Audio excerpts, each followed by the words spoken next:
Good evening, welcome to Take on Tech, your number one tech show that keeps you updated on all matters technology. And on that note, we wish to let you know that the Internet Governance Forum just took place last week, and we'll be keeping you updated on some of the outcomes from this event that will contribute to the global internet governance policies as in our forthcoming shows. Meanwhile, if you know someone who knows someone who has not yet tuned in, tell them to get on board because Take on Tech is right about to take off. My name is Ayieta and the hashtag is Take on Tech.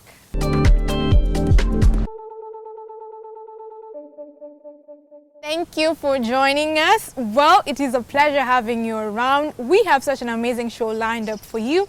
So how about we start with today's question?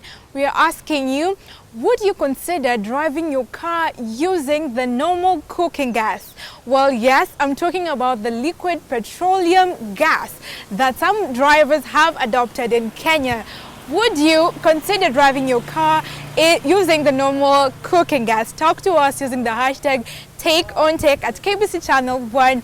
And as you do that, we'll keep you updated with what has been happening in the tech world. You'd be interested to know that popular entertainers such as Kevin Hart have had their content pulled down from Spotify over royalty issues. That and also why Communication Authority of Kenya has been recently suspending TV stations like it did to Sasa TV. This and much more in our Tech News Roundup.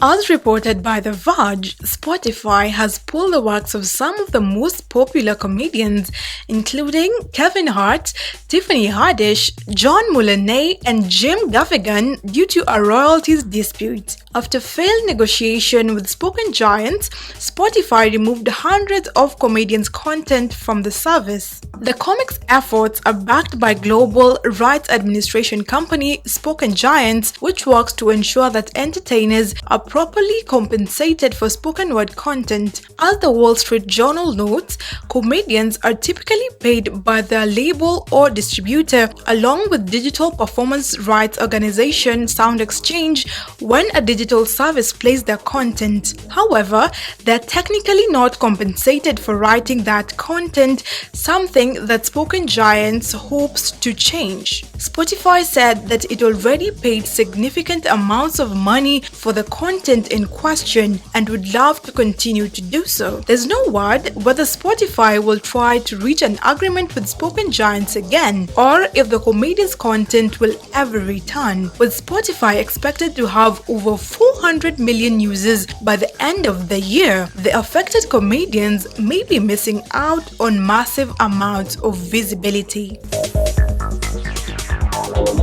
Some of the reasons cutting across the recent TV suspensions by the Communication Authority of Kenya are issues of airing inappropriate content and lack of journalist accreditation working in the stations. Children programming relevant legislation of the Kenya Information and Broadcasting Regulation 2009 require licenses to take due caution to protect children and to encourage programming that develops their physical, mental, and social potential. The programming code for broadcasting services in Kenya that supports the measures taken by the Communication Authority of Kenya are that all programs broadcast between 5 a.m. and 10 p.m. must be suitable for family listening and viewing. Any programs of movies classified or rated for adults only shall only be aired after the watershed period of 10 p.m. Promotional material and music videos which contain scenes of violence, sexually explicit conduct, and or offensive language intended for adult audiences shall not be broadcast during the watershed period.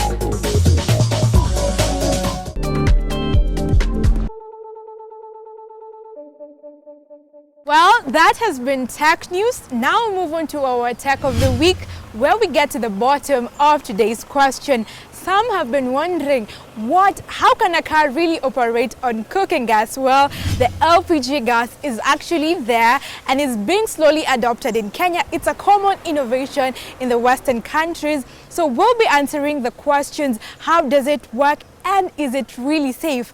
Let's take a look at it. LPG, or if you like autogas, is the fuel for a new sustainable mobility. Using LPG, you contribute to the reduction of greenhouse gases and the improvement of urban air quality. The LPG autogas system is reliable. Automotive gas-powered vehicles double engine life due to less wear on cylinder and engine segments. Refueling is carried out at a conventional gas station using a procedure similar to that of gasoline. The dispenser incorporates a safety button that must be pressed continuously while refueling.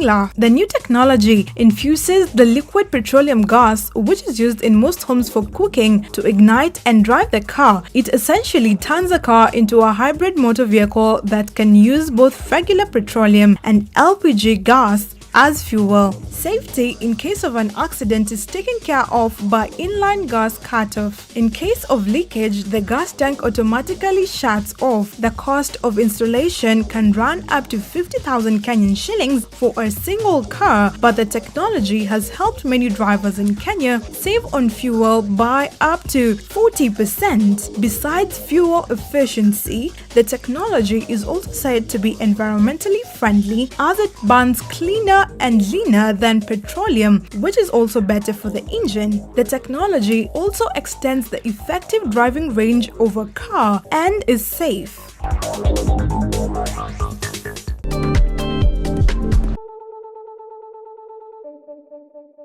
Well, that has been our Tech of the Week. How do you feel about LPG gas? Are you still skeptical about it? Taking us back to the question, would you have your car operating on cooking gas, commonly known as liquid petroleum gas? Talk to us using the hashtag TakeOnTech at KBC Channel 1. And as you do that, let's join the lovely Grace Githaiga in the interview segment.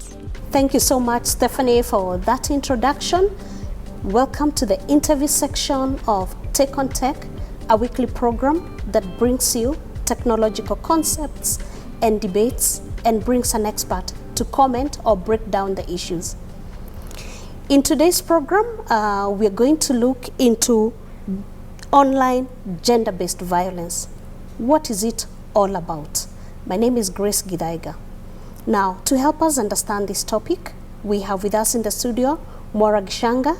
Mwara is a tech and policy associate at Kiktanet. Karibu sana, Mwara. Thank you so much, Grace. Okay, straight into the program. Online gender-based violence.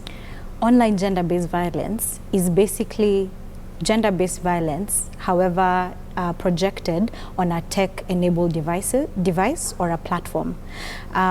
Gender-based violence is nothing new. And because we live in a patriarchal society, Grace, you would know, women have often been seen, and there's a connotation, there's a rhetoric that always goes, women are meant to be seen and not to be heard. And rhetoric such as silence is consent. So such preconceived notions that have already been embedded in our systems have created a society where women are not encouraged to participate in anything. More so especially when they contribute and use their voices online, they are faced with gender-based violence. And this gender-based violence, which is online gender-based violence now that it's happening on a platform such as Twitter, Facebook or Instagram, or WhatsApp, or any other platform actually that you're using, oftentimes transpires as harassment for these women. So you find that a woman would, especially like a journalist or a woman who's in the political space, will use her voice and the platform that she has been offered to speak on these issues, and will be met with harassment or abuse that is completely out of context and has nothing to do with the issues. And we don't see that for men. It's always a double standard, because I think, as I mentioned before, because of these patriarchal systems and culture and traditions and beliefs that I've seen women being placed in homes or as mothers or caregivers, are not seen as, in spaces like online speaking on political issues. You're told things like a woman's place is in the kitchen. Where is your husband? For the cases where women who are online or in political spaces, or have trailblazing voices, are asked, or where's your husband, where are your children, and then you find the opposite of that, or how many husbands have you had? She's had an affair. Such incidences that we have seen even in the past with women participating in political spaces. Okay, now you talk about the need to address technology, gender-based technology violence. Now, in what ways, or how can it be prevented? Because you're saying we need to prevent it, we need to address it. What are some of those approaches that we can use to address this? That's a very good question, Grace. I hope we do eventually are in a place where this is obliterated and we don't have concern for gender-based violence, because at the root of it, we know that it's very much ingrained in our culture and beliefs. So it will take almost a mental shift for everyone in the society for it to end. However, there are ways we can try to create a safe space for women online.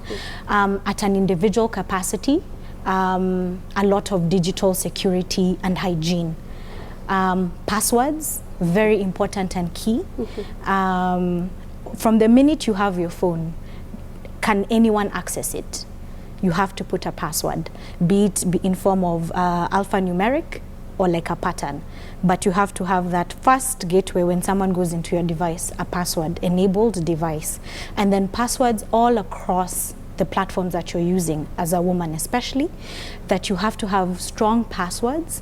I hear if you use your mother tongue as your password is a very awesome way to be able to protect yourself from being hacked, because you see a lot of women face gender-based violence from impersonation.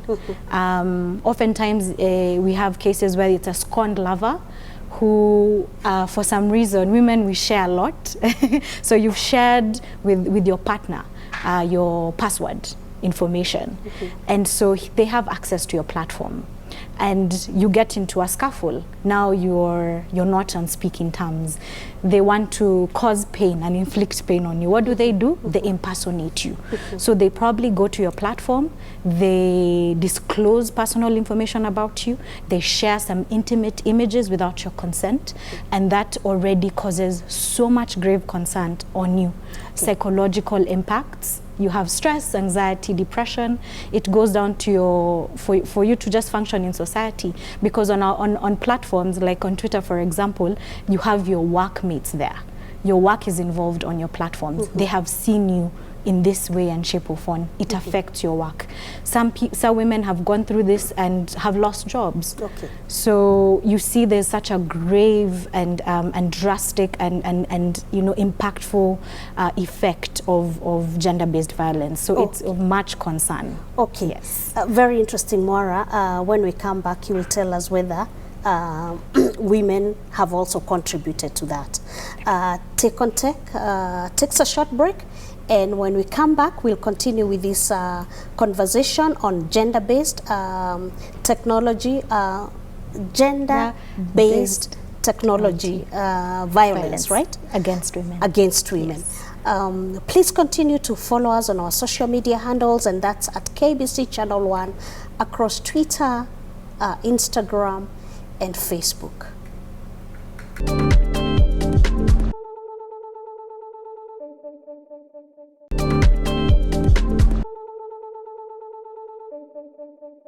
We are looking into online gender-based violence, and in the studio with us is Maura Gishanga.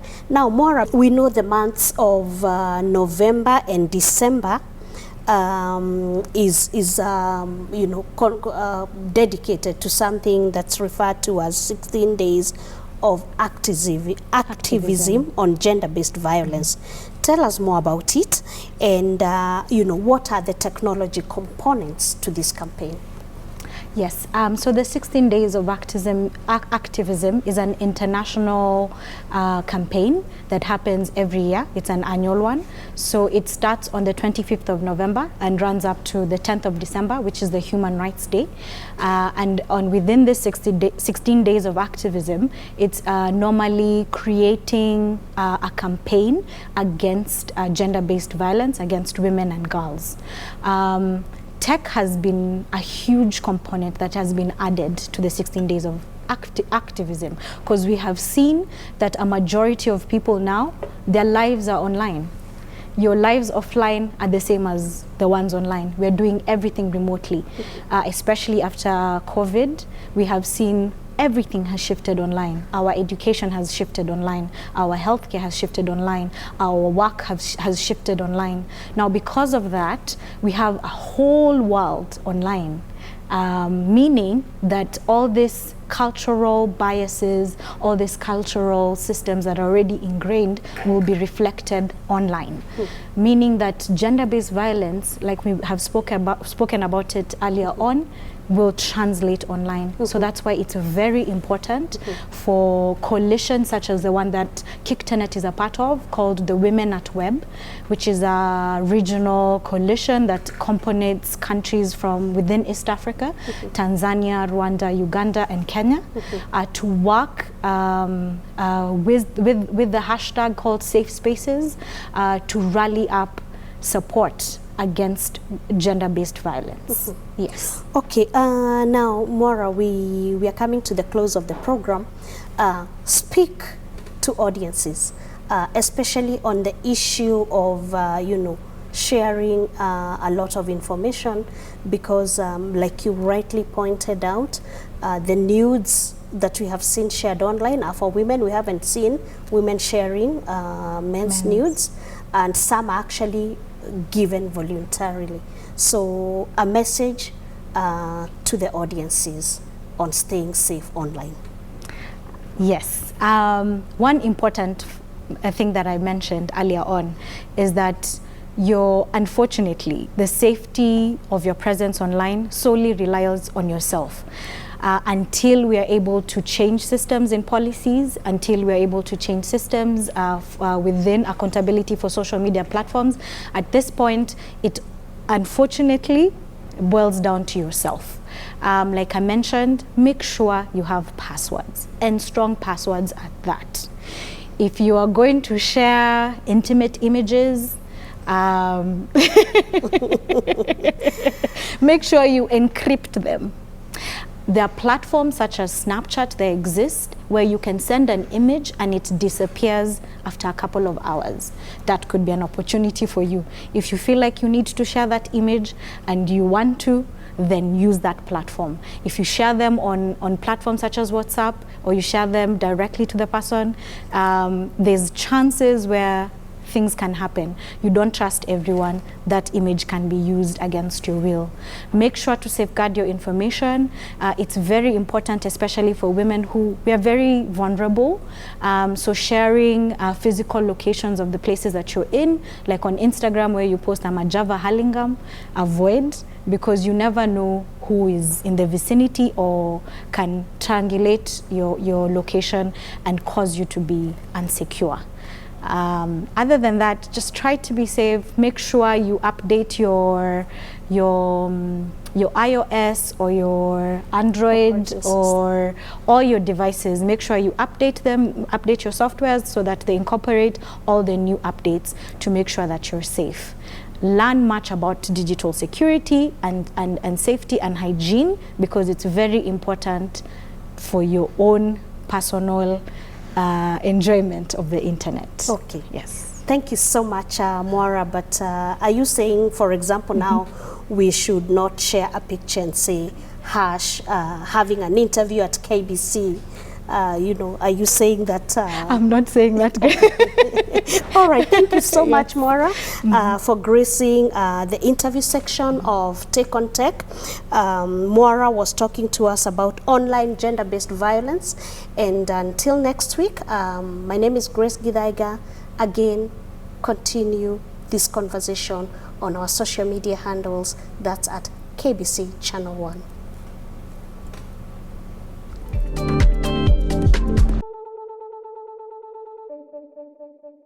that has been the interview segment with Grace Githaiga. I hope you have some take home from it. Let's now move on to our Innovators Club. This is where we bring you great technological innovations and inventions. And today we have something special just for you. Here it goes.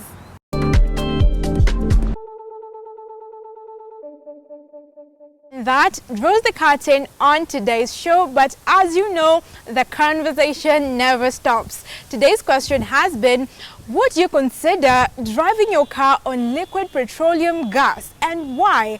Talk to us using the hashtag TakeOnTech at KBC Channel 1 or at Stephanie_Ayieta on Instagram and Stephanie Ayieta across all other social media platforms. It's been great having you around. Let's meet next week, same time, same place. Until then, let's keep it tech. Adios.